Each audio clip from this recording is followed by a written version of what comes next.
آج 28واں روزہ ہے اور اللہ جل شانہ نے چاہا تو آج ہم جمعۃ الوداع کا اہتمام کریں گے۔ میرے اور آپ کے لیے فرحت اور اداسی کی ملی جلی کیفیات ہوگی۔ جمعۃ الوداع اور عید کی خوشی مسرت اور روزوں کے جانے پر طبیعت میں اداسی کی سی کیفیت۔ ایک طرف یہ مسرت کہ اللہ نے روزہ رکھنے کی توفیق نصیب کی، اور دوسری طرف یہ خدشہ کہ جس طرح کے ہمارے روزے ہیں پتہ نہیں قبول ہوئے یا کہ نہیں۔ ماہ صیام کے لمحے جب اپنے اختتام کو چھو رہے ہوں تو ہماری یہ دعا، ہماری تمنا ہمارے لبوں پر مچلنی چاہیے کہ مالک تو نے پورا ایک مہینہ ہمیں جن توفیقات سے مالا مال رکھا تھا، پنجگانہ نمازوں کی توفیقات دی تھی، تلاوت کلام مجید دین کے اجالوں اور رات کی تنہائیوں میں میسر کی تھی، اور امور خیر جو ہم بجا لاتے رہے تو نے ہمیں توفیق دی تھی، تو کہیں ایسا نہ ہو کہ ماہ صیام کے گزرنے کے بعد ہمارے یہ معاملات، ہماری یہ زندگی کا خیر بھرا انداز ہم سے چھین نہ لیا جائے۔ تو کریم ہے،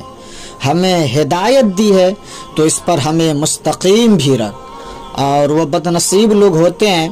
کہ جو سیدھی راہوں پہ چلنے کے بعد پھر ٹیڑھی راہوں کے مسافر بن جاتے ہیں، ہدایت کے بعد پھر ظلمت کے اندھیروں میں گم ہو جاتے ہیں۔ اللہ تعالیٰ جل شانہ نے اس عورت کی مثال قرآن مجید میں بیان کی جس کا مفسرین فرماتے ہیں کہ توازن ذہن ٹھیک نہیں تھا،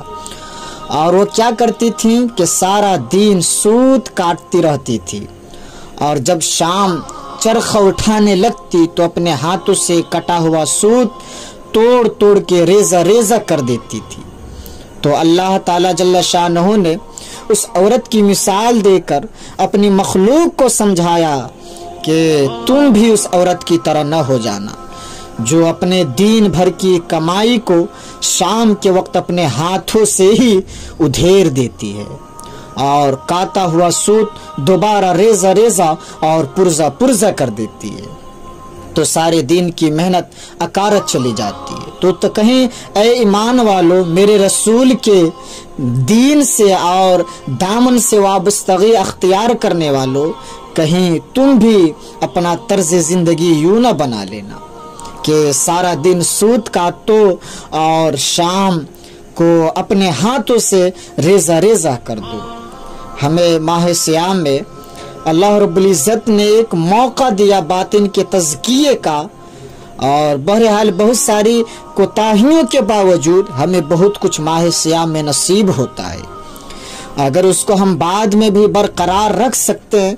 تو ہر سال کی لائی ہوئی تبدیلی چند سالوں کے بعد ہمیں ایک ایسا انسان بنا کے کھڑا کر دے گا جو رب کا بھی مطلوب ہے اور دین کا بھی تقاضا ہے، جو رب کا بھی مطلوب ہے اور دین کے تقاضے ہیں۔ جو ہی ماہ صیام اپنے اختتام کی منزل کو پہنچتا ہے تو ایک دم پھر وہی بدی کا ماحول پھیلنے لگ جاتا ہے۔ اس لیے جو ہے ہمیں اپنی کی ہوئی کمائی کو برباد نہیں کرنا چاہیے، بلکہ اس محنت کی حفاظت کرنی چاہیے۔ حضرت عمر فاروق رضی اللہ تعالیٰ نے عید کے دن رو رہے تھے، تو کسی نے کہا کہ او امیر المومنین، آپ وقت کے پی ایم اور آج تو مسرت و بھرا دین ہے، آپ کیوں رو رہے ہیں؟ تو فرمانے لگے کہ مجھے پتا نہیں کہ یہ میرے لیے یوم عید ہے یا یوم وعید ہے۔ تو کہنے والے شخص نے کہا کہ یہ آپ کیسی بات کر رہے ہیں؟ تو فرمانے لگے کہ اگر میرے روزے قبول ہو گئے ہیں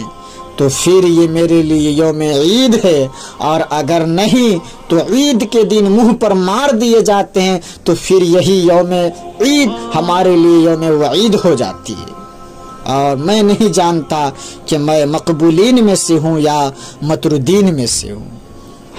میں قبول کر لیا گیا ہوں یا رد کر دیا گیا ہوں۔ تو اس لیے خدشہ بھی اپنی جگہ پہ، اور یہ توفیق نصیب ہوئی، اس کی قبولیت کی امید بھی اپنی جگہ، لیکن جو تیسری چیز ہے وہ بھی یہاں بیان فرمائی گئی کہ بس جو توفیق تمہیں نصیب کر دی گئی، خیر کے امور کی توفیقات سے تمہیں نواز دیا گیا، اب اس کے چھین جانے کا خوف بھی تمہارے ساتھ لگا رہنا چاہیے، اور تم اللہ سے دعا مانگ کر اس خوف کا دفیع بھی کر سکتے ہو، تاکہ وہ ایک حصار بن جائے دعا تمہارے اور روب بن جائے تمہارے لیے، اور تمہاری کی ہوئی کمائی لوٹنے نہ پائے، برباد نہ ہونے پائے، اور جو تمہارا منشا ہے اور ہمارا جو اسٹیٹس ہے اس پر ہم برقرار رہیں، اور اس سے رب کی بھی رضا اور پیارے نبی کی بھی رضا حاصل ہو جائے گی۔